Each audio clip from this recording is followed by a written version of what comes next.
ప్రియమైన దేవుని సంగమ అందరూ కూడా ప్రభు నామములో హృదయపూర్వకమైన వందనాలు తెలియజేస్తూ ఉన్నాను. ఇప్పుడు లోకములో మనకు తండ్రులు ఉన్నారు, మీకు తండ్రులు ఉన్నారు, లేదా మీ పిల్లలకు మీరు తల్లిగా తండ్రిగా మీరున్నారు. మీ బిడ్డలు శరీర రీతిగా ఈ అవయవాలు ఏవైతే ఉన్నావో పుట్టినప్పుడు ఎలాగైతే ఉన్నారో సంవత్సరాలు గడుస్తూ ఉన్నా కూడా అలాగే ఉంటే మనకేమైనా సంతోషం ఉంటుందా? ఉండదు. పుట్టినప్పుడు చాలా చిన్నగా ఉంటారు, ఇంత ఉంటారు. పుట్టినప్పుడు చాలా చిన్నగా ఉంటారు, చిన్న ముక్కు, ఇంత తల, ఇంత బాడీ, ఇంత కాళ్ళు, చాలా చిన్నగా వారి యొక్క అవయవ నిర్మాణం ఉంటుంది. నెలలు గడిచే కొలది వారి యొక్క గ్రోత్ అనేది పెరుగుతూ ఉండాలి, వారి యొక్క అభివృద్ధి మనం చూస్తూ ఉండాలి. శరీర విషయంలో వారి యొక్క అభివృద్ధి చూస్తూ ఉండాలి. కేవలము శరీరం మాత్రమే ఎదిగితే సరిపోతుందా అని అనుకుంటామా? కాదు. వీళ్ళకి విద్యను అభ్యసింపచేయాలి, వీరిని జ్ఞానవంతులుగా చేయాలి, వీరు మానసికంగా బలవంతులు అవ్వాలి, ఎమోషనల్గా వీళ్ళు బలవంతులు అవ్వాలి, భావోద్వేగాల విషయాల్లో బలవంతులుగా ఉండాలి, మెంటల్గా వీళ్ళు మానసికంగా బలవంతులు అవ్వాలని వారిని మనము చదివించే ప్రయత్నం చేస్తూ ఉంటాం, చదివిస్తాము. వాళ్ళంతటా వాళ్ళుగా వాళ్ళ కాళ్ళ మీద వాళ్ళు నిలబడగలిగేలా తల్లిదండ్రులుగా వారిని మనం ప్రోత్సహిస్తూ ఉంటాము. ఆ క్రమంలో వారిని మనం పెంచుతూ ఉంటాం. ఇది రెగ్యులర్ మన లైఫ్లో సాధారణంగా జరిగిపోయే ఒక ప్రక్రియ ప్రియులారా, చాలా కామన్గా జరిగిపోయే ఒక ప్రక్రియ. వారు పుట్టిన తర్వాత వారికి ఫీడ్ ఇవ్వడము, వారికి ఆహారం పెట్టడము, అవునా? ఆహారం పెట్టిన తర్వాత వారికి చక్కగా వారు ఎదుగుతున్న కొలది వారికి ఏదైతే నేర్పించాలో వాటన్నిటిని నేర్పించడము. శారీరకంగా ప్రతి ఒక్కరు కూడా తల్లిదండ్రులుగా వారి బిడ్డలు ఎదగాలని కోరుకుంటారు. ఎదగకపోతే ఏమవుతారు చెప్పండి? ఖచ్చితంగా హృదయంలో తీరని బాధ, తీరని వేదన. అయ్యో, నా కుమారుడు కంటే తర్వాత పుట్టారు వాళ్ళ పిల్లలు, ఆ పిల్లలు చక్కగా ఎదుగుతున్నారు, ఆ పిల్లలు చక్కగా మాట్లాడగలుగుతున్నారు, ఆ పిల్లలు చక్కగా నడవగలుగుతున్నారు, ఆ పిల్లలు చక్కగా చలాకీగా ఉన్నారు, హుషారుగా ఉన్నారు, ఎంతో ఆరోగ్యకరంగా ఉన్నారు, చదువుతూ ఉన్నారు, స్కూల్కి వెళ్తూ ఉన్నారు. కానీ మా పిల్లోడు మాత్రము చాలా బలహీనతలు ఉన్నాయి, మెంటల్గా ప్రాబ్లం ఉన్నది, అవునా? శారీరక ఎదుగుదలలో ఈ గ్రోత్ విషయంలో ప్రాబ్లం ఉన్నది, ఫిజికల్గా ప్రాబ్లం ఉన్నది. అలా కొంతమంది ఉంటారు, ఎమోషనల్గా చాలామంది బాధపడుతూ ఉంటారు. సో ఇలాంటి కంప్లైంట్స్ మా పిల్లోళ్ళు ఉన్నాయనేసి ఏ కంప్లైంట్ అయితే ఏ పిల్లోళ్ళు అయితే ఉన్నాయో వాటిని బట్టి ఖచ్చితంగా తల్లిదండ్రులు బాధపడతారు. మా పిల్లలు సరిగా చదవట్లేదని బాధపడతారు, మా పిల్లలు సరిగా రాయట్లేదని బాధపడతారు, మా పిల్లలకు సరిగా మార్కులు రావట్లేదని బాధపడుతూ ఉంటారు. ఈ విధంగా లోకములో ఉన్న మనము, తల్లిదండ్రులుగా ఉన్న మనము, మనకున్న బిడ్డలు సరిగా ఎదగకపోతే మనం చాలా బాధపడతాం. ప్రియమైన దేవుని వారలారా, ఇక్కడ ఇదే బాధ, ఇదే ఆలోచన విధానం ఒకసారి దేవునికి అప్లై చేయండి. మన ఆధ్యాత్మిక జీవితం గురించి దేవుడు ఎంత వేదన కలిగి ఉన్నాడో. ఈ లోకంలో మనం పుట్టాము అంటే తల్లిదండ్రుల యొక్క పాత్ర మాత్రం ముఖ్యం కాదు. ఇక్కడ తల్లిదండ్రుల యొక్క పాత్ర కంటే మించిన పాత్ర దేవుడున్నాడు. ఆ దేవుడు మన తల్లిదండ్రుల ద్వారా ఈ లోకంలోనికి మనల్ని పంపించాడు కదా. కేవలం తల్లిదండ్రులు కలుసుకుంటేనో, దంపతులిద్దరు కలుసుకుంటేనో పిల్లలు పుట్టడం అనేది కాదు. ఇక్కడ దేవుడు ఇచ్చిన బహుమానాలు తల్లిదండ్రుల ద్వారా ఈ లోకంలోనికి ప్రవేశించాయి. ఈ కుమారుడు నీ కుమారుడు కాక మునుపు ఆ కుమారుడు దేవుని కుమారుడు, ఈ కుమార్తె నీ కుమార్తె కాక మునుపు ఆ కుమార్తె దేవుని కుమార్తె. సో ఈరోజు మనం ఎవరినైతే బిడ్డలుగా కలిగి ఉన్నామో వీళ్ళందరూ కూడా మన యొద్దకు రాక మునుపు వారు దేవుని సంబంధులు, ఆత్మ సంబంధులు, వారి పౌరస్థితి పరలోకమందు ఉన్నది. సో వాళ్ళు ఇక్కడికి వచ్చిన తర్వాత వీళ్ళు నావారు, వీళ్ళు ఎదగాలని మనం ఎలాగైతే కోరుకుంటున్నామో వాళ్ళు ఈ లోకానికి రాకముందు నుండే దేవుని సంబంధులు, ఆత్మ సంబంధులు, దేవుని బిడ్డలు. కాబట్టి మనకంటే అధికమైన కాంక్ష మన యొక్క ఆత్మీయ జీవితాల గురించి దేవుడు ఎంతగానో బాధ్యత కలిగి ఉన్నాడు, భారము కలిగి ఉన్నాడు. ప్రతి కుమారుడు, ఈ లోకంలోనికి వచ్చిన ప్రతి కుమారుడు కూడా ఆత్మ సంబంధిగా ఆధ్యాత్మిక జీవితంలో బ్రతుకుతూ తన ఆత్మను సంరక్షించుకోవాలి. ఈ లోకములో భయంకరమైన మాలిన్యం ఉన్నది, దుష్టత్వం ఉన్నది, చెడ్డ నైతిక విలువలు, అనైతికత ఈ లోకములో ఎక్కువగా ఉన్నది. వాటి నుంచి ప్రతి ఒక్కరు కూడా విడిపింపబడి పరిశుద్ధతలో అందరూ కూడా ఎదగాలి. ఒక శిశువు పుట్టినప్పుడు ఎలాగైతే క్రమక్రమంగా ఎదుగుతూ ఇంత స్థాయికి వచ్చారో, అలాగే ఆత్మీయ జీవితము కూడా ఎప్పుడూ కూడా అణగారిన స్థితిలో ఉండడము దేవునికి ఏమాత్రం కూడా ఇష్టం ఉండదు. చిన్నప్పుడు చిన్నపిల్లల వలె మాట్లాడతారు. పెద్ద అయిన తర్వాత కూడా చిన్నపిల్లల్లా మాట్లాడితే ఏమంటారు చెప్పండి? వీడికి ఏమైనా పిచ్చి పట్టిందా అంటారు. చిన్నప్పుడు పిల్ల చేష్టలు చేస్తారు. పెద్ద అయిన తర్వాత కూడా పిల్ల చేష్టలు చేస్తే వీడు ఎదగలేదు, బాడీ ఎదిగింది కానీ బుర్ర పెరగలేదు వీడికి అంటారు. దేవుడు కూడా అదే అంటున్నాడు. నీవు నా మార్గమును గురించి తెలియక మునుపు నీకు ఇష్టం వచ్చి నువ్వు బ్రతికేసావు కదా, తెలుసుకున్నావు, సంఘములోకి వచ్చావు, క్రీస్తు యొక్క రక్తంలో నువ్వు కడగబడ్డావు. కడగబడిన తర్వాత కూడా బుద్ధి లేనట్టు అలాగే బ్రతుకుతావేంటి? నాకు సమయాన్ని ఇవ్వవు, నా సన్నిధికి రావు, నేను చెప్పినట్టుగా బ్రతకవు. అవునా? నీ ఇష్టానుసారంగా నువ్వు బ్రతికేస్తున్నావు. తల్లిదండ్రులంటే లెక్క ఉండదు, నేను చెప్పిన ఆజ్ఞలంటే ఇష్టం ఉండదు, నేను చెప్పిన ఆజ్ఞల ప్రకారంగా నువ్వు నడుచుకోవట్లేదు అని దేవుడు ఎప్పుడు కూడా నిన్ను ప్రశ్నిస్తూనే ఉంటాడు. ఆయన ప్రశ్నిస్తే మన దగ్గర సమాధానాలు ఉండవు. అందుకే చిన్నప్పుడు ఎలాగైతే బ్రతికావో, చిన్నప్పుడు ఎలాగైతే మాట్లాడావో, ఎదుగుతున్న తర్వాత కూడా అలాగే మాట్లాడితే నిన్నెవరు పట్టించుకోరు. నీకేదో మెంటల్గా ఏదో ప్రాబ్లం ఉన్నది అనే ఒక నిర్ధారణలోనికి వచ్చేస్తారు ప్రియమైన దేవుని వారలారా. అందుకే దీని గురించి మన ఆత్మీయ జీవితం గురించి పిల్లల విషయంలో ఎలాంటి ఎదుగుదలనైతే మనం ఆశిస్తున్నామో, మన ఆత్మీయ జీవితము ఆధ్యాత్మికత పెరుగుదల గురించి కూడా దేవుడు మన పట్ల అంతే ఆసక్తి కలిగి ఉన్నాడు ప్రియులారా. అందుకే బైబిల్ గ్రంథంలో కొరింథీయులకు రాసిన మొదటి పత్రిక 13వ అధ్యాయము 11వ వచనం చూద్దాం ప్రియులారా. 13వ అధ్యాయము 11వ వచనం చూద్దాం ఒకసారి. కొరింథీయులకు రాసిన మొదటి పత్రిక 13వ అధ్యాయము 11వ వచనం చూద్దాం. 11వ వచనం చూస్తే, నేను పిల్లవాడినై ఉన్నప్పుడు పిల్లవాని వలె మాట్లాడాను, తర్వాత నేను పిల్లవాని వలె తలంచాను, పిల్లవాని వలె యోచించి తిని, కానీ ఇప్పుడు నేను పెద్దవాడినై పిల్లవాని చేష్టలు నేను మానేశాను. పిల్లప్పుడు చిన్నగా ఉన్నప్పుడు, పిల్లవానిగా ఉన్నప్పుడు ఆ మాట్లాడే బుజ్జి మాటలు వేరుగా ఉంటాయి. నీకు 20 ఏళ్ళ తర్వాత వచ్చిన తర్వాత కూడా అదే బుజ్జి మాటలు మాట్లాడితే, అదే నత్తితో మాట్లాడితే, అదే తడబాటుతో మాట్లాడితే, మాటలను ఆ యొక్క పదాలను సరిగా మనము సంభాషించలేకపోతే ఏమంటారు చెప్పండి? నీలో ప్రాబ్లం ఉన్నది, నీలో బలహీనత ఉన్నది. పౌలు అదే అంటున్నాడు. ఆత్మీయ జీవితంలో నేను పిల్లవాడిగా గడిపిన జీవితం కొంత ఉన్నది. నేను ఎప్పుడైతే యేసుక్రీస్తు యొక్క రక్తంలో కడగబడి క్రొత్తగా జన్మించినప్పుడు నాకు ఉన్న జ్ఞానము చాలా తక్కువ. కాబట్టి ఆ ఉన్న జ్ఞానమును బట్టి నేను మాట్లాడాను, ఆ ఉన్న జ్ఞానమును బట్టి నేను తలంచి తిని ఆలోచించాను, ఆ ఉన్న జ్ఞానమును బట్టి పిల్లవాని వలె పరిశీలన చేశాను. కానీ ఈరోజు ఎదుగుతున్నప్పుడు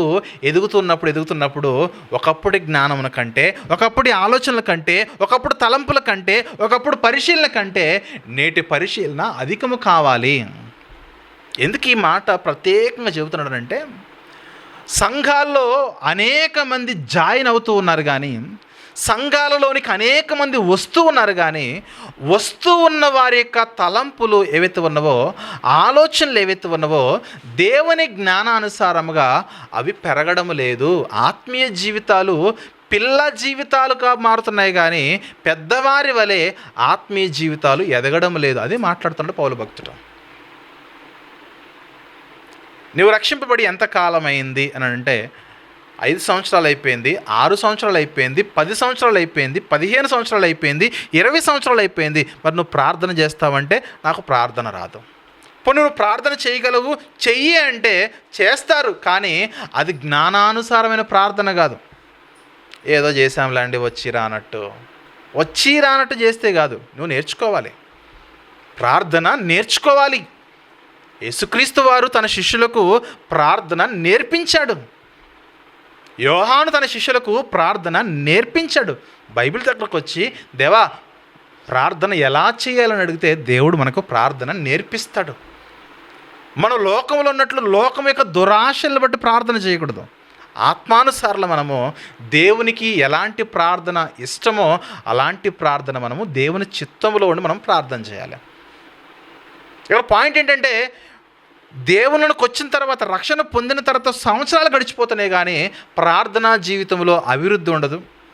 దేవుని యొక్క వాక్య జ్ఞానంలో అభివృద్ధి ఉండదు. ఎందుకు ఉండదంటే ఇక్కడ మనసు పెట్టట్లేదు. మనం దేవుని సన్నిధిలో, దేవుని వాక్యంలో మనము మనసు పెట్టలేదు. అందుకే మన ఆత్మీయ జీవితాలు అభివృద్ధి చెందట్లేదు. గమనించగలగాలి. పిల్లలు ఎదగకపోతే ఎంతో తీవ్రమైన నిరాశలో కృంగిపోతున్న తల్లిదండ్రులారా, మనకు పరలోకమందున తండ్రి ఉన్నాడు. ఆ తండ్రి కూడా మన ఎదుగుదల లోపమును బట్టి ఎంతగానో ఆవేదన చెందుతున్నాడు, బాధపడుతున్నాడు, దుఃఖపడుతున్నాడు. ఈ బిడ్డ రక్షణ పొంది కొన్ని సంవత్సరాలు గడిచిపోయింది కానీ ఈ బిడ్డకి ఇంకా ప్రార్థన చేయడం రావట్లేదే, బైబిల్లో ఏముందో తెలుసుకోవట్లేదే, అసలు నా చిత్తం ఏంటో అర్థం చేసుకోవట్లేదే, ఎంతసేపు కూడా తను ఒకటి అనుకుని అదే తన చిత్తముగా భావించి తన చిత్తాన్ని తీసుకొచ్చి నా చిత్తముగా మార్చేస్తున్నాడే అని పరలోకముందున్న దేవుడు మనలో ఉన్న ఎదుగుదల లోపాన్ని బట్టి ఎప్పుడు కూడా బాధపడతాడు. ప్రియమైన దేవుని వాళ్ళారా, దాన్ని మనం అధిగమించాలంటే దేవుని యొక్క లేఖనాలు మనలను ఎలా కోరుకుంటున్నాయో మనం అలా మార్చబడాలి. చిన్నప్పుడు నేను అలాగున్నాను కాబట్టి ఇప్పుడు కూడా అలాగే ఉంటానంటే నో. ఎల్కేజీలో నువ్వు ఒకలా ఉన్నావు, 10th కూడా ఎల్కేజీ స్టాండర్డ్లో ఉంటే వర్కౌట్ అవుతుందా? ఎగ్జామ్ రాసి నువ్వు పాస్ అవుతావా? పాస్ అవ్వలేవు. నీకు ఎల్కేజీలో ఏం నేర్పిస్తారు? ఆ అమ్మ ఈ ఇల్లు నేర్పిస్తారు. 10th వచ్చిన తర్వాత నువ్వు అది రాస్తానంటే ఆ అమ్మ నో. అక్కడ ఈక్వేషన్స్ ఉంటాయి, ఫార్ములాస్ ఉంటాయి, ఫిజిక్స్ ఉంటుంది, కెమిస్ట్రీ ఉంటుంది, సోషల్ ఉంటుంది, హిస్టరీ ఉంటుంది, మ్యాథమెటిక్స్ ఉంటుంది, తెలుగు, ఇంగ్లీష్, ఇవన్నీ రాయాలి. నువ్వు ఆ అమ్మ దగ్గరే ఆగిపోతే ఎలా చెప్పండి? ఈరోజు క్రిస్టియానిటీలో అనేక మంది ఆ అమ్మ దగ్గరే ఆగిపోయారు. స్టాండర్డ్స్ పెరగట్లేదు భక్తి జీవితంలో. ఎవరికైతే ఆ స్టాండర్డ్స్, వాక్యం యొక్క స్టాండర్డ్స్ పెరుగుతాయో వారి భక్తి జీవితము, ఆధ్యాత్మిక జీవితం బాగుంటుంది, వారి లైఫ్ బాగుంటుంది. వారు వెలుగుతారు, వారు వెలుగుతూ కుటుంబంలో వెలుగు వలె ఉంటారు. వారు కుటుంబంలో వెలుగుతూ అనేక మంది లోకంలో కూడా వెలుగుగా ఉంటారు. అది మన జీవితంలో దేవుడు మన నుండి కోరుకున్నది. ఇదే పత్రిక 14వ అధ్యాయము మీరు 20వ వచనం చూడండి ఒకసారి. కొరింథీయులకు రాసిన మొదటి పత్రిక 14వ అధ్యాయము 20వ వచనం చూస్తే, సహోదరులారా మీరు బుద్ధి విషయమై పసిపిల్లలు కావద్దు. ఎందుకంటే పసిపిల్లలకు బుద్ధి ఉంటుందా? జ్ఞానం ఉంటుందా? ఉండదు. వారు ఎవరి జ్ఞానంలో నడవాలి? ఎవరి బుద్ధి ప్రకారంగా నడవాలి? తల్లిదండ్రుల యొక్క బుద్ధి ప్రకారం నడుచుకోవాలి.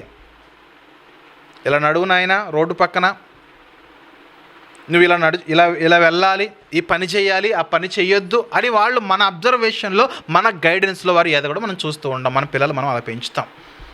ఒకవేళ మనం చెప్పినట్టు చేయకపోతే పడుతుందా? షార్ట్ వెంటనే పడిపోతుంది, దెబ్బ వెంటనే పడిపోతుంది. లేదంటే కోపగించుకుంటాం, అరుస్తాం గట్టిగా. వారిని మనము సరిచేయడానికి మనం ప్రయత్నం చేస్తాం. ఇక్కడ అంటున్నాడు, బుద్ధి లేని చిన్నపిల్లలు ఎలాగైతే ఉంటారో ఎదిగిన తర్వాత కూడా మీరు అలాగే ఉండొద్దు. దేవుని దగ్గర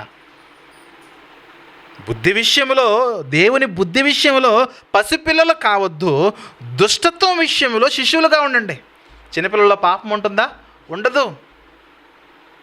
చిన్న పాపము లేని శిశువుల వలె బ్రతకండి అని చెబుతూ బుద్ధి విషయమై పెద్దవారిగా మీరు మారాలి. బుద్ధి విషయమై మీరు ఎదగాల్సిన అవసరత చాలా ఉన్నది. క్రైస్తవ ఆధ్యాత్మిక జీవితంలో మీ బుద్ధి ఎదగాలి. అది బుద్ధి లోకానుసారమైన బుద్ధి కాదు కానీ ఆత్మానుసారమైన బుద్ధిలో మీరు ఎదగాలి. ఎందుకు ఈ విషయం చెప్తున్నాడు భక్తుడు అంటే, ఈరోజు క్రైస్తవ్యంలోనికి లోకానుసారమైన ఆచారాలు వచ్చేసాయి. క్రైస్తవ్యంలోనికి లోకానుసారమైన ఉద్దేశాలు వచ్చేసాయి. క్రైస్తవ్యంలోనికి లోకానుసారమైన దురాశ వచ్చేసింది. దీని గురించి చెప్పాలంటే చాలా వివరించవచ్చు. యేసుక్రీస్తు వారు బైబిల్లో ఉన్న దేవుడు విగ్రహారాధన తప్పు అని చెబుతున్నాడు. విగ్రహారాధన జోలికి పోకండి అని చెబుతున్నాడు ఆయన. కానీ ఈరోజు క్రైస్తవుల్లో ఉన్న బుద్ధిహీనత లోకానుసారంగా భక్తిని కొనసాగిస్తున్న వారు ఏం చేస్తున్నారంటే, విగ్రహాలే వద్దు నాయన అని ఆయన చెబుతూ ఉంటే యేసుక్రీస్తు విగ్రహాలు ప్రతిష్ఠిస్తున్నారు. కొన్ని గ్రామాలు మీరు గమనించారో లేదో, యేసుక్రీస్తు విగ్రహాలను మీరు ప్రతిష్ఠించేసి ఆ విగ్రహాలకు మొక్కడము, ఆ విగ్రహాలకు పూలు చల్లడము, ఆ విగ్రహాలకి పాలాభిషేకాలు చేయడము, ఇలాంటి ఆచారాలు, లోకంలో ఉన్న ఆచారాల్ని క్రైస్తవ్యంలోకి తీసుకొచ్చేసారు. దానివల్ల వారిని బట్టి దేవుడు అంటున్న మాట, మీ బుద్ధి పెరగట్లేదా అంటున్నాడు. విగ్రహారాధనే వద్దు నాయన అంటే నువ్వు క్రీస్తుని విగ్రహంగా మార్చేసి విగ్రహారాధన చేస్తావేంటి? క్రీస్తు విగ్రహములో ఉండడు. లోకములో ఈరోజు వింతైన ఆరాధన వచ్చేసింది, వింతైన ఆరాధన. అలాగే బైబిల్ చెప్తున్న సత్యాన్ని మీరు గమనించండి. దేవుణ్ణి మనం ఎందుకు నమ్ముకోవాలి అని అంటే, ఇంటి కొరకో, స్థలము కొరకో, ఆస్తి కొరకో, పొలము కొరకో, ఉద్యోగము కొరకో, డబ్బు కొరకో కాదు. దేవుణ్ణి మనం ఎందుకు నమ్ముకోవాలి అంటే, పరలోకమునకు మనం వెళ్ళాలి అనే ఆలోచన కలిగి మనం నమ్ముకోవాలి. దేవుడు ఎందుకు, ఆయన జ్ఞానం ఎందుకు, ఆయన బుద్ధి ఎందుకు అంటే, ఈ లోకంలో బ్రతుకుతూ ఉండగా దుష్టత్వాన్ని మనం విడిచిపెట్టి పరిశుద్ధులుగా బ్రతుకుతూ పరలోకానికి వెళ్ళాలి. ఈరోజు ఈ కాన్సెప్ట్ ఏదైతే ఉన్నదో క్రైస్తవులు మర్చిపోతున్నారు. నీతిని రాజ్యమును వెతకండి అని ఆయన చెబుతున్నాడు. మనమేమో భూమి మీద ఉన్న తిండిని, నీటిని, వస్త్రాలని, కావలసిన వాటిని, వీటి కొరకు దేవుడిని నమ్ముకుంటూ ఉన్నాం. అది కాదు భక్తి అంటే. ప్రతి క్రైస్తవుడు కూడా పరలోకమునకు వెళ్ళాలయ్యా. ప్రతి క్రైస్తవుడు కూడా పరలోకానికి వెళ్ళాలనే అత్యంత దృఢమైన సంకల్పముతో, తీవ్రమైన కృషి కలిగి మనము పట్టుదలతో ఇక్కడ భక్తిని మనం కొనసాగించాలి. అది భక్తి, దేవుడు కోరేదే. క్రైస్తవులమైన మనము ఆధ్యాత్మిక జీవితంలో ఒకరి వలె ఎదగాలి. ఎవరైనా అంటే ఈ లోకానికి వచ్చిన యేసుక్రీస్తు వారు ఎలాగైతే ఎదిగాడో మనము కూడా అలా ఎదగాలి. ఈరోజు బైబిల్ ఎవరికి అర్థం కాలేదు అనే ప్రశ్న ఎదురైనప్పుడు, సమాజంలో బైబిల్ మీద బురద జల్లుతూ ఉన్న కొంతమంది మతోన్మాదులు ఉన్నారు. వారికి అర్థం కాలేదు అనే వర్షన్ ఒకటి ఉన్నది. నేను అంటాను, వాళ్ళకి ఎలాగూ అర్థం కాలేదు, క్రిస్టియానిటీలో సంఘాల్లో ఉన్న అనేక మందికి బైబిల్ అర్థం కాలేదు. క్రైస్తవుడిగా మనం మారడం అంటే, సంఘంలోకి మనం రావడం అంటే దానికి అర్థం ఏంటి చెప్పిన? క్రీస్తు వంటి వారిగా మనం మారాలి. అది క్రిస్టియానిటీ. బైబిల్ మనం అర్థం చేసుకోవాల్సిన విధానం ఏంటంటే, బైబిల్ నేను చదువుతున్నాను, బైబిల్ నేను వింటూ ఉన్నాను, బైబిల్ యొక్క అబ్జర్వేషన్లో నేను నడుస్తూ ఉన్నాను, అయితే నేను క్రీస్తు వలె మారానా అనే ఆలోచన మనకి ఎప్పుడు కూడా రావాలి.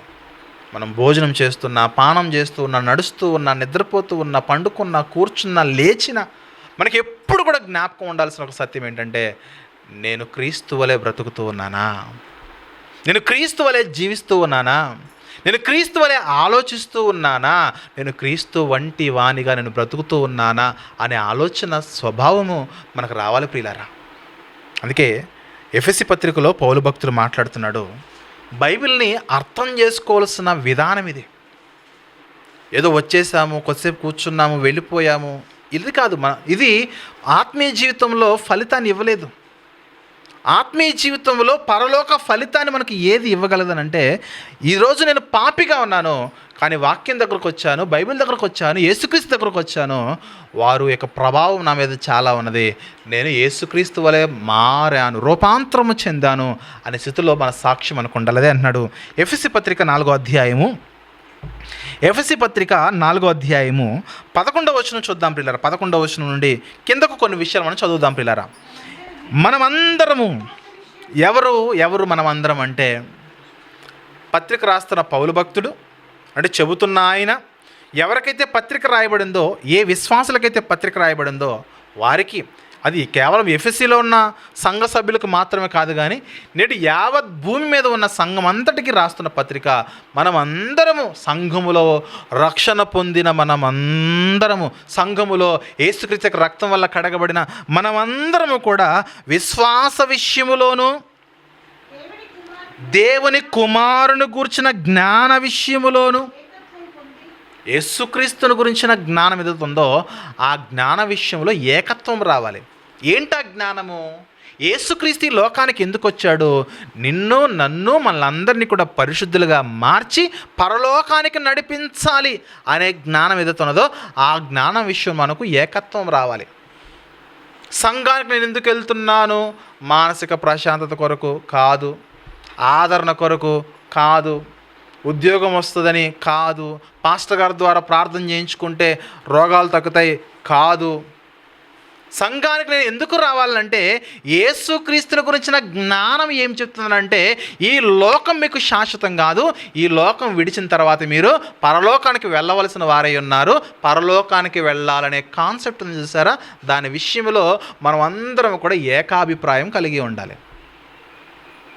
అంతేగాని ఈ లోకంలో ఏదో మేలు పొందుకుంటామంటే ఇక్కడ రాకపోయినా మేలు ఇస్తాడు దేవుడు. అర్థమవుతుందా? ఇక్కడికి వస్తేనే మేలు కాదు. ప్రాక్టికల్గా గమనించండి. పెద్ద పెద్ద బిల్డింగులు ఉన్నాయి, రెంట్లే లక్షల్లో వచ్చేస్తాయి, కానీ వాళ్ళు క్రిస్టియన్స్ కాదు. పెద్ద పెద్ద ఉద్యోగాలు ఉన్నాయి, కోట్లలో సంపాదిస్తున్నారు, లక్షల్లో సంపాదిస్తున్నారు, వాళ్ళు క్రిస్టియన్స్ కాదు. మరి వాళ్ళకి ఎవరిచ్చారు? ఆ దేవుడే, మనం నమ్ముకున్న దేవుడే వాళ్ళకి దేవుడు. వాళ్ళ ఆయన దగ్గరికి రాలేదు, కానీ వాళ్ళకు కూడా ఆయనే దేవుడు, ఒకే దేవుడు.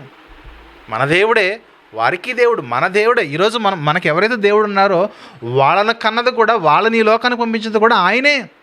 వాళ్ళకి మనకి ఉన్న తేడా ఏంటంటే మనము ఆ దేవుడిని మనం గుర్తించగలిగాం. ఎలా గుర్తించాలి ఆ దేవుడిని అంటే ఈ దేవుడు మమ్మల్ని అందరినీ కూడా ఈ లోకములో ఉన్న పాప బంధకాల నుంచి మమ్మల్ని విడిపించి మమ్మల్ని పరలోకమునకు చేర్చే దేవుడిని మనం నమ్మాలి.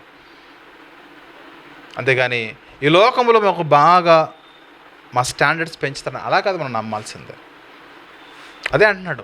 మీరు ఎందుకు రావాలి అంటే యేసుక్రీస్తుని గురించిన జ్ఞానం విషయంలో ఏకత్వమును పొంది సంపూర్ణ పురుషుల మగు వరకు మన ఆత్మీయ జీవితంలో సంపూర్ణత రావాలి. ఆ సంపూర్ణత ఎలా అంటే అనగా క్రీస్తునకు కలిగిన సంపూర్ణతకు సమానమైన సంపూర్ణత కలవారమగు వరకు. ఏది భక్తి? భక్తి ఏది చెప్పండి? క్రీస్తునకు కలిగిన సంపూర్ణతకు సమానమైన సంపూర్ణత కలవారమగు వరకు. అంటే యేసుక్రీస్తు యొక్క గుణాలలో మన గుణం మ్యాచ్ అవ్వాలి, యేసుక్రీస్తు యొక్క పరిశుద్ధతలో మన పరిశుద్ధత ఈక్వల్ అవ్వాలి. అది ఆ స్టేజ్కి మనం రావాలి. నేను చూస్తే యేసుక్రీస్తులా ఉన్నావేంటి అని అనాలి. నిన్ను చూస్తే యేసుక్రీస్తులా మాట్లాడుతున్నావేంటి అనాలి. నీ ముఖం చూపించుకో దరిద్రపు ముఖం దానా అన్నాడట. అంటారా? అంటారు. దానికి అర్థం ఏంటి చెప్పు? నీ ముఖంలో సాతాను ఉన్నది అని అర్థం. ఎందుకు? నువ్వు చేసే పనులు అలాగ ఉన్నాయి. తిడతారు కదా, తిడతారు. ఆ దెయ్యం మొహముడు ఒక మాట అనిపోయాడని అంటారు. దానికి అర్థం ఏంటి? ఆడనడు మాట దెయ్యపు మాట, వాడు చేసిన కార్యము దెయ్యపు కార్యము. దెయ్యం ముఖం దాని అన్నారంటారు. దానికి అర్థం ఏంటి చెప్పండి? ఎప్పుడు చూసినా సాతాన్లా అలా అంటారా? కుటుంబాల్లో ఈ పదాలు ఉపయోగిస్తారు. ఎప్పుడు చూసినా సాతాన్లాగా ఏంటి ఆ ఆలోచనలు ఏంటి, ఆ బుద్ధి ఏంటి అని అంటుంటారు. మనం సాతాను వారం కావు, మనం దేవుని బిడ్డలం. మనం మాట్లాడుతూ ఉంటే యేసుక్రీస్తు కనిపించాలి. ఆ మృదుత్వము, ఆ సాత్వికము, ఆ నెమ్మది, ఆ గొప్ప గుణాలు మనకు రావాలి. అది క్రిస్టియానిటీ అంటే. విచిత్రం ఏంటంటే ఈ క్యారెక్టర్ను గురించిన, ఈ పరిశుద్ధత గురించిన, ప్రవర్తన గురించిన ప్రసంగాలు చెప్పేవారు కరువు అయిపోతున్నారు, వినేవారు కూడా ఆయాసం వస్తుంది. వినరు పెద్దగా. పోయిన వారం పరిశుద్ధత అన్నావు, మరలా ఈ వారం కూడా పరిశుద్ధత. పరిశుద్ధతే. పరిశుద్ధత లేకపోతే పరలోకం రాదు. ఈరోజు రాత్రి 7 గంటల నుంచి 9 గంటల వరకు సీరియల్స్ వస్తాయి. ఈరోజు సీరియల్స్ చూస్తాము, రేపు సీరియల్స్ చూస్తాం. అవునా? ఒకవేళ ఈరోజు కరెంటు పోయింది అనుకోండి, అదొక టెన్షన్ మనకి, విపరీతమైన టెన్షన్. ఏం జరుగుతుంది? వాళ్ళు కలుస్తారా, కలవరా, కొట్టుకుంటారా, తిట్టుకుంటారా, విపరీతమైన టెన్షన్. చచ్చిపోతాడా, పొడుస్తాడా, పొడవడా, విపరీతమైన టెన్షన్. కానీ దేవుని వాక్యం వినడానికి అంత ఆలోచన విధానం ఉండదు చూడండి, అంత ఆతృత ఉండదు చూడండి.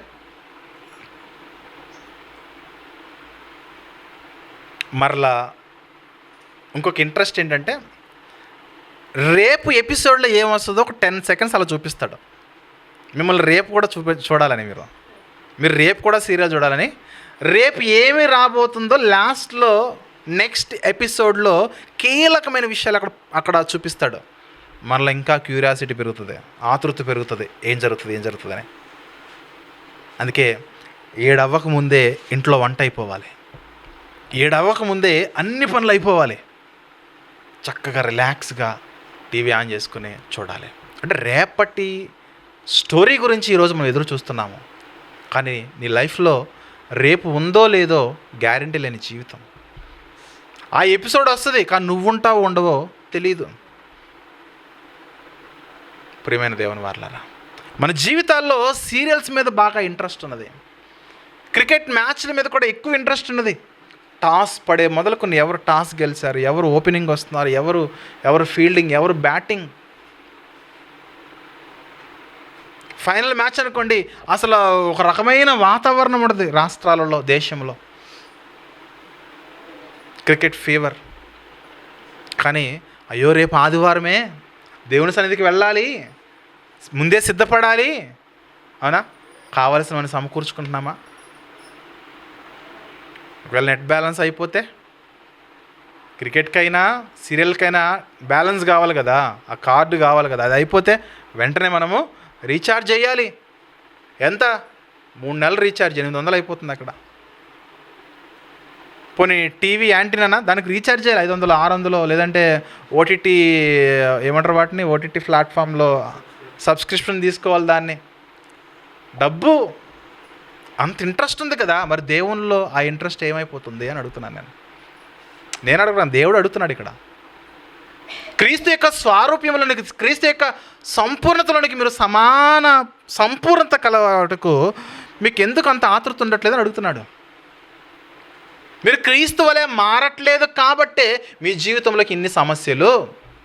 అదే అంటున్నాడు ఇక్కడ, మీరు గమనించండి 14వ వచనంలో అందువలన మనం ఇక మీదట పసిపిల్లలమై ఉండి మనుషుల మయోపాయముల చేత వంచనతోనూ తప్పు మార్గమునకు లాగు కుయుక్తుతోనూ గాలికి కొట్టుకొని పోవునట్లు కల్పింపబడిన ప్రతి ఉపదేశమునకు ఇటు అటు కొట్టుకొని పోవచ్చు అలల చేత ఎగరగొట్టబడిన వారమైనట్లు ఉంటున్నారు. అలా ఉండొద్దు. యేసుక్రీస్తులో ఉంటే ఎన్ని అలలు వచ్చినా నువ్వు కదల్చబడవు. పేతురున్నాడా? ప్రభు వైపు చూస్తున్నంతసేపు చక్కగా నీళ్ళ మీద నడుచుకుంటూ వెళ్ళిపోయాడు. ప్రభువును చూడడం మానేసి నీళ్ళని ఎప్పుడైతే చూశాడో నీటిలో మునిగిపోసాగాడు. మన జీవితాలు కూడా అదే. మనం ప్రభువును చూస్తే నీటి మీద కూడా నడవగలము. మనం వెళ్తున్న సముద్ర ప్రయాణము చక్కగా ఫ్లాట్గా వెళ్తుంది. ఎన్ని అలలున్నా సరే మనము కదల్చబడము. మన జీవితాలు మనం ప్రభువును చూడగలగాలి. ఈరోజు అనేకమైన కుయుక్తుల్లోనికి మనము బాధితులుగా ఉన్నాం, తప్పు మార్గాలు మనం బాధితులుగా ఉన్నాము. దానికి కారణం ఏంటంటే మనం ఇంకా పసిపిల్లలుగానే బ్రతుకుతున్నాము. ఎదగట్లేదు. ఎలా ఎదగాలి? క్రీస్తుకు సంపూర్ణ స్థితిలోకి రావాలి. అది భక్తి ప్రియులారా, అది భక్తి.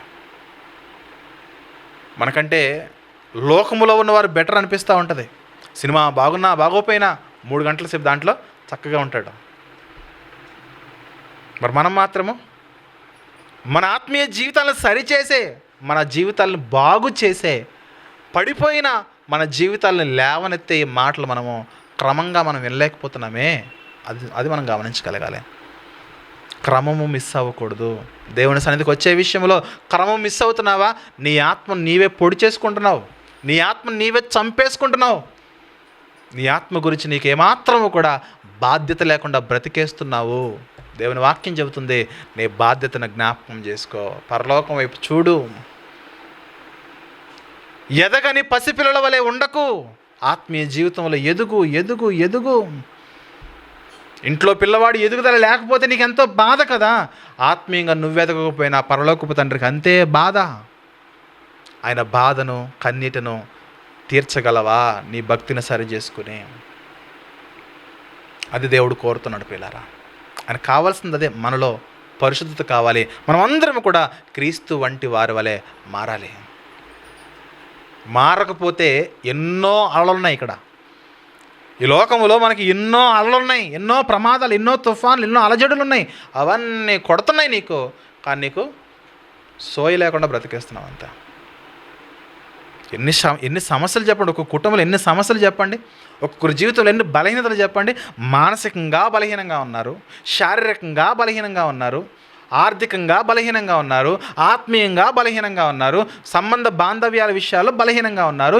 ఇన్ని బలహీనతలకు కారణం ఏంటంటే ఒకే ఒక కారణము, వాక్యాన్ని మనం సరిగ్గా ధ్యానించట్లేదు, వాక్యాన్ని మనం సరిగ్గా వినట్లేదు, వాక్యానుసారంగా మనము ప్రవర్తించట్లేదు. మత్తయి సువార్త 5-6 అధ్యాయాల్లో యేసుక్రీస్తు చెప్పిన మాట్లాడి చెప్పండి. 5వ అధ్యాయం అంతా మత్తయి సువార్త 5వ అధ్యాయం అంతా చెప్పాడు, మీ సంబంధ బాంధవ్యాలు మెరుగుపరచబడాలి. మత్తయి సువార్త మీరు 6వ అధ్యాయం చదవండి. 6వ అధ్యాయంలో ప్రభు చెప్పిన మాట, ఆత్మీయంగా మీ సంబంధము దేవునితో మీరు మెరుగుపరచబడాలి. అదే అక్కడ సమ్మరీ. ప్రియ దేవుని బిడ్డలారా, మన జీవితాల్లో మనం ఏమై ఉన్నామో దేవుని వాక్యం మనం చూసుకోగలుగుతున్నామా, లేదా అలల చేత కొట్టబడుతూ ఉన్నామా, అలల చేత ముంచబడుతూ ఉన్నామా? కొన్ని అలలు ఉంటాయి మంచివే, తీరానికి తీసుకెళ్తాయి. కొన్ని అలలు కోడితే మళ్ళీ లోపలికి వెళ్ళిపోతాం, మళ్ళీ మునిగిపోతాం, చచ్చిపోతాం. రక్కసి అలలు అంటారు వాటిని, ఎగిరెగిరి పడతా ఉంటాయి. ప్రేమైన దేవుని వాళ్ళ గమనించగలగాలి, మన జీవితంలో దేవుడు మనలను ఏ స్టాండర్డ్లో ఉంచాలని బుద్ధి జ్ఞానం విషయంలో అని కోరుతున్నాడో, మనము ఏ స్థితిలో బ్రతుకుతున్నామో మన స్థితిని వాక్యం దగ్గరకు వచ్చి మనం చెక్ చేసుకోవాలి. ఈరోజు వాక్యం చదవడానికి వినడానికి ఎన్నో ఫెసిలిటీస్ ఉన్నాయి. ఫోన్లో వాక్యం వస్తుంది, టీవీలో వాక్యం వస్తుంది, బైబిల్లో వాక్యం ఉన్నది, సేవకులు అందుబాటులో ఉన్నారు. సేవకులు ఒకరు కాదు, ఎక్కువ మంది సేవకులతో మనకు పరిచయాలు ఉన్నాయి, కానీ మనం ఆత్మీయంగా మనము ఎదగలేకపోతున్నాం. సేవకుడికి ఎప్పుడు గుర్తొస్తున్నాడు? శరీర సంబంధమైన అవసరతలు ఉన్నప్పుడు, శరీర సంబంధమైన బలహీనతలు ఉన్నప్పుడు నీకు సేవకుడు గుర్తొస్తున్నాడు. కానీ ఆత్మ సంబంధమైన అవసరతలు ఉన్నప్పుడు, ఆత్మ సంబంధమైన బలహీనతలు ఉన్నప్పుడు నీకు సేవకుడు ఎందుకు గుర్తు రావట్లేదు? మా ఇంట్లో బర్త్డే మీటింగ్ అంటే ఎవరు కావాలి? సేవకుడు కావాలి. మా ఇంట్లో ఎవరు చనిపోయారు, ఎవరు కావాలి? సేవకుడు కావాలి. మరి నీలో ఉన్న పాపపు సమస్యకు సేవకుడు అవసరం లేదా? సేవకుడు ద్వారా వస్తున్న వాక్యం అవసరం లేదా? సేవకులు మనము ఆత్మ సంబంధమైన విషయాల కొరకు అధికంగా ఉపయోగించుకోవాలి. ప్రియమైన దేవుని సంగమా, దేవుడు మనల్ని చిన్నపిల్లల్లా బ్రతకండి అంటున్నాడు. మీరు ఆధ్యాత్మికంగా ఎదగండి. మీ వయసుతో పాటు మీరు క్రీస్తులో పుట్టారే, నూతనంగా జన్మించారే, అది మొదలుకొని ఆధ్యాత్మికంగా మీరు ఎదగండి నాయన అని చెప్తున్నాడు దేవుడు. ఆ ఎదుగుదల మనకు కావాలి. ఆ ఎదుగుదల దేవుడు మన నుండి కోరుతున్నాడు. ప్రియమైన దేవుని వారలారా, మరొక మాట చూద్దాం. పేతురు గారు రాసిన రెండో పత్రిక 2 నుంచి మనం చదువుదాం ప్రియరా. కొన్ని వచనాలు చాలా చాలా ప్రాముఖ్యమైన వచనాలు అక్కడ రాయడం జరిగింది.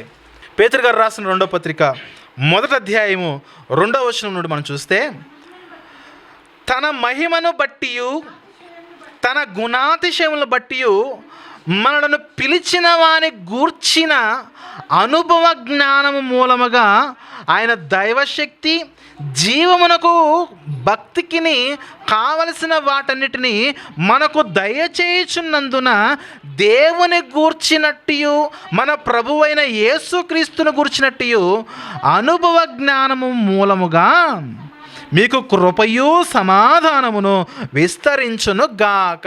నీకు కృప కావాలా? నీకు సమాధానం కావాలా?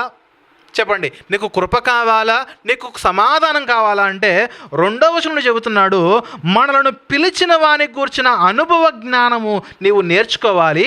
ఆయన దైవ శక్తి ఉన్నది, జీవమునకు కావలసిన భక్తి ఏదైతే ఉన్నదో ఆ భక్తిని మనకు దయచేస్తున్నాడు. కాబట్టి మనము కృపను పొందుకోగలము. ఆయన జ్ఞానం నీకు అవసరం లేకపోతే, ఆయన వాక్యం నీకు అవసరం లేకపోతే, ఆయన గ్రంథంతో నీకు పని లేకపోతే, ఆయన సన్నిధితో నీకు పని లేకపోతే నీ జీవితంలో ఆయన కృప నీ మీద రాదు. కృప కలుగును గాక అంటే ఆమేనంటావు కదా. ఆ కృప నీకు కలగాలంటే దేవుని యొక్క వాక్యాన్ని నీవు వినాలి. వినడం మాత్రమే కాదు, దానికి నీవు విధేయత చూపించాలి, తగ్గి బ్రతకాలి. అక్కడ అదే చెప్తున్నాడు ఇక్కడ. 4వ వచనం చూస్తే, 4వ వచనము, ఆ మహిమ గుణాతిశయములను బట్టి ఆయన మనకు అమూల్యమైన అత్యధికమైన వాగ్దానంలో మనకు అనుగ్రహించి ఉన్నాడు. దేవుడు మనకు వాగ్దానాలు ఇచ్చాడు.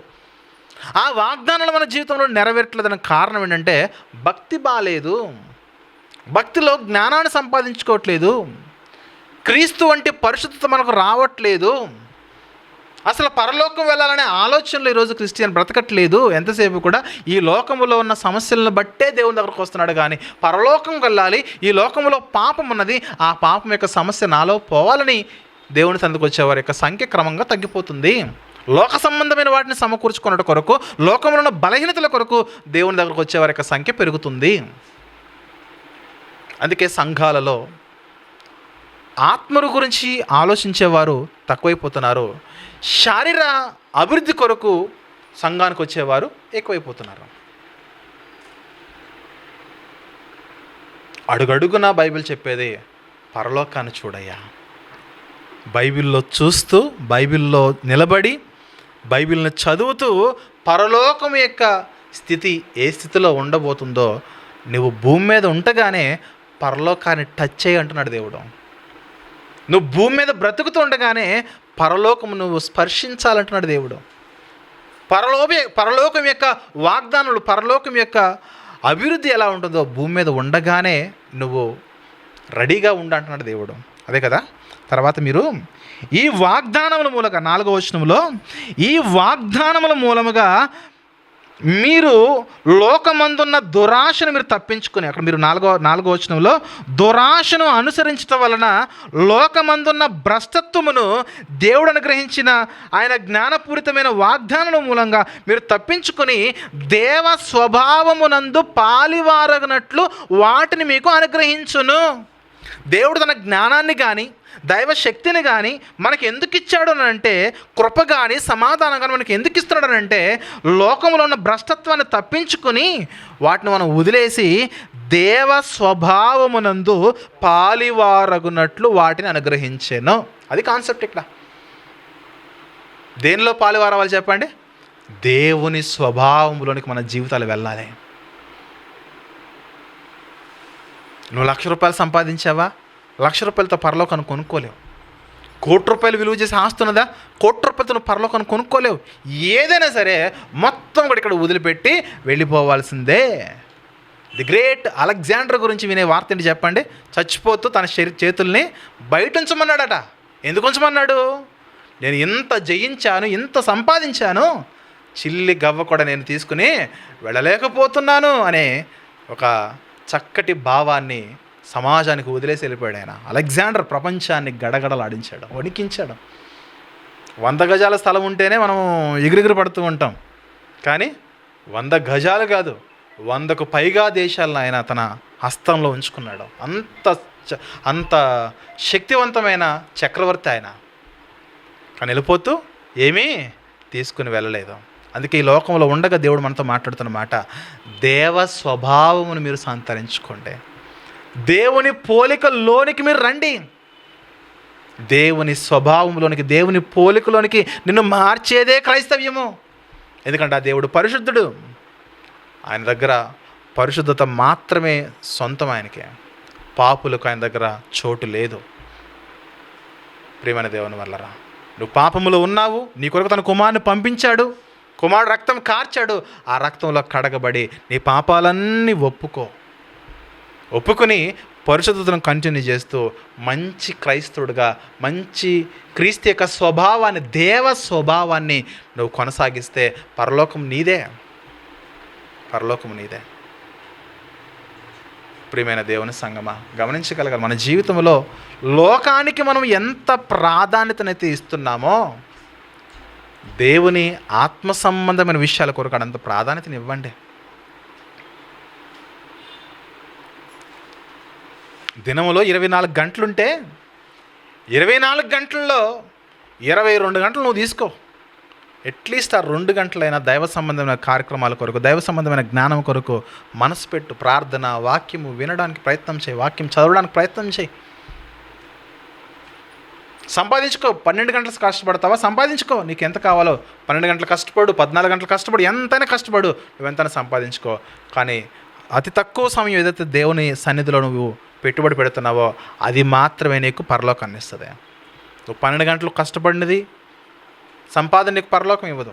నువ్వు 16 గంటలు కష్టపడినా అది నీకు పరలోకం ఇవ్వదు. నువ్వు 8 గంటలు కష్టపడినా నువ్వు సంపాదించిన పరలోకం ఇవ్వదు. కానీ నువ్వు ఏదైతే అతి తక్కువ సమయం దేవునిలో నీ ఆలోచన జ్ఞానాన్ని పెద్దల వలె ఆధ్యాత్మికంగా ఎదుగుదల నువ్వు ఎదుగుతావో అది నీకు పరలోకాన్ని అనుగ్రహించి పెడుతుంది. ప్రియమైన దేవుని మాట్లాడరా, అదే అంటాడు, దేవ స్వభావం మీకు రావాలి. ఎవరికైతే దేవ స్వభావం వస్తుందో వారి మాట బాగుంటుంది, వారి క్రియ బాగుంటుంది, చూపు బాగుంటుంది, ఆలోచన విధానం బాగుంటుంది, సమాధానం బాగుంటుంది.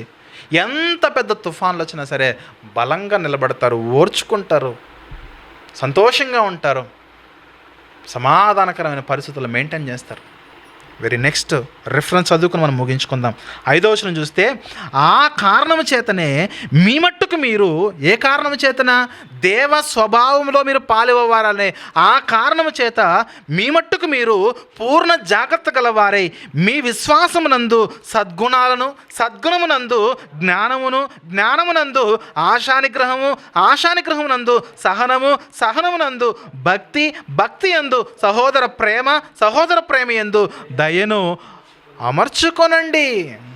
ఇప్పుడు ఏదైతే లిస్ట్ చెప్పానో ఆ లిస్ట్ మీకు వస్తే గనక ఇవి మీకు కలిగి విస్తరించిన ఎడల అవి మన ప్రభు అయిన యేసుక్రీస్తుని గురించిన అనుభవ జ్ఞాన విషయంలో మిమ్మును సోమరులైనను నిష్ఫలులైనను కాకుండా చెయ్యను. నీకు దేవుని జ్ఞానం ఉండాలి, సద్గుణాలు ఉండాలి, ఆశానిగ్రహం ఉండాలి, సహనం ఉండాలి, భక్తి ఉండాలి, సహోదర ప్రేమ ఉండాలి, దయ ఉండాలి. ఇవి ఉంటే మీరు ఆత్మీయ జీవితంలో మీరు సోమరులు కారు. ఇవి లేకపోతే ఖచ్చితంగా సోమరిపోతులే.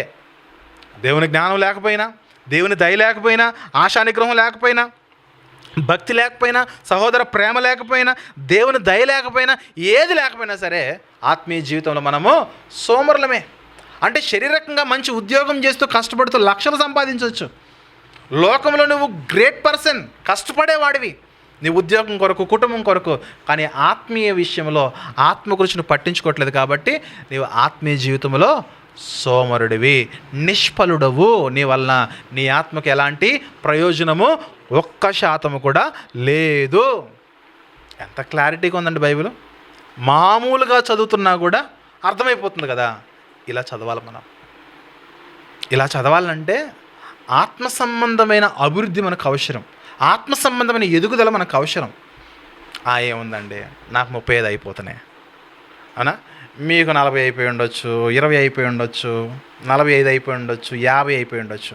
మహా అంటే కొద్ది కాలం బ్రతుకుతాం. తర్వాత ఏంటి? గడిచిన కాలంలో ఏం సాధించాం? ఏమి సాధించలేవు. ఏం సాధించాం గతంలో? అంతే, ఏం సాధించలేదు. మంచితనం ఉందా, జ్ఞానం ఉన్నదా? అందుకే మిగిలిన కాలం చూసినావా, మిగిలిన కాలాన్ని దేవుని కొరకు చక్కగా ఉపయోగించండి.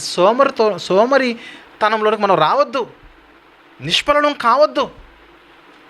దేవుడు ఉపయోగిస్తున్న భాష మీకు జ్ఞానం లేకపోతే, సహోదర ప్రేమ లేకపోతే, సద్గుణాలు లేకపోతే, ఇంకా ఆశానిగ్రహం లేకపోతే, సహనము లేకపోతే మీరు సోమరులే. ఎక్కడ, ఏ విషయంలో సోమరులు? ఆత్మీయ జీవితంలో సోమరులు. మీరు నిష్ఫలులు అన్నారు అక్కడ. మీ వల్ల ఎలాంటి ప్రయోజనం లేదు. అందుకే ప్రియులారా, మనం ప్రయోజనకరంగా మారాలంటే భక్తిలో, ఆధ్యాత్మిక జీవితంలో ఎదగాలి, అనుభవం రావాలి.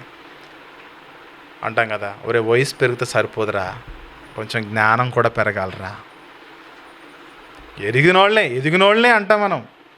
తాడి చెట్టు అంత అయిన 25 సంవత్సరాల పిల్లోడు అంటారు, ఒరే వయసు పెరిగితే సరిపోదురా, బుద్ధి పెరగాలరా అంటాడు. దేవుడు కూడా అదే అంటున్నాడు. నువ్వు రక్షించబడిన తర్వాత నీకు రక్షించబడిన అనుభవం పెరిగితే సరిపోదు. దేవుని జ్ఞానము, దేవుని దయ, ఆశా నిగ్రహం, సహనము, సద్గుణాలు, విశ్వాసము, నీతి ఇవన్నీ పెరగాలి. అది ఆయనకు కోరిన జీవన విధానం, లైఫ్ స్టైల్ అలా ఉండాలి మనకు. అందుకే ప్రియులారా, నేను కోరేది ఒకటే, నా ప్రసంగము ఒకటే, నా జీవన విధానం ఒకటే, నా పరిచర్య ఒకటే. ఎందరైతే వస్తున్నారో అందరూ కూడా చచ్చిపోతే పరలోకములో కలుసుకోవాలి. ఎలా కలుసుకోవాలి బ్రదర్? మీరు చెప్పిన వాక్యం వల్ల నేను ఆత్మ సంబంధిగా మారాను, లేకపోతే నేను ఏమైపోయేవాడినో. అర్థమవుతుందా? ఇలాంటి ముచ్చట్లు మనం డిస్కస్ చేసుకోవాలి. ఎప్పుడు? మరణం తర్వాత. గ్యారెంటీ లేని జీవితాలు ఇవి, నీటి బుడగలు ఇవి. టప్పని పగిలిపోతాయి. ఎప్పుడు పగులుతాయి తెలియదు. అందుకే బ్రతికొండగా మన జీవితాన్ని కట్టేసుకోవాలి, దేవునిలో కట్టేసుకోవాలి, దేవుని కొరకే జీవించాలి. కాబట్టి ప్రియమైన దేవుని సంఘాన్ని ప్రేమించి ఎంతో మీరంటే ఇష్టము కలిగి చెప్పిన మాటలు మన జీవితాల్లో ఆధ్యాత్మిక లైఫ్ అనేది అభివృద్ధి చెందాలి. ఫిజికల్ గ్రోత్ ఉంది, ఫిజికల్గా ఎదుగుతున్నాం శరీరంగా, స్పిరిచువల్గా ఎదగాలి. స్పిరిచువల్ గ్రోత్ కావాలి దేవునికి. నీ బిడ్డ ఫిజికల్గా ఎదగకపోతే నువ్వు ఎంతైతే బాధపడుతున్నావో, మనం దేవుని బిడ్డలమైతే ఆయన మనకు తండ్రి. మనం స్పిరిచువల్గా ఎదగకపోతే, స్పిరిచువల్ గ్రోత్ మనకు లేకపోతే ఆయన కూడా అంతే బాధపడుతున్నాడు. కాబట్టి ప్రియమైన దేవుని వారలారా, ఆధ్యాత్మిక జీవితంలో బలాన్ని పొందుకుంటూ దేవుని సేవలో, దేవుని పరిచర్యలో అందరం కూడా బాధ్యత కలిగి ముందుకు కొనసాగుతూ ఈ సంఘ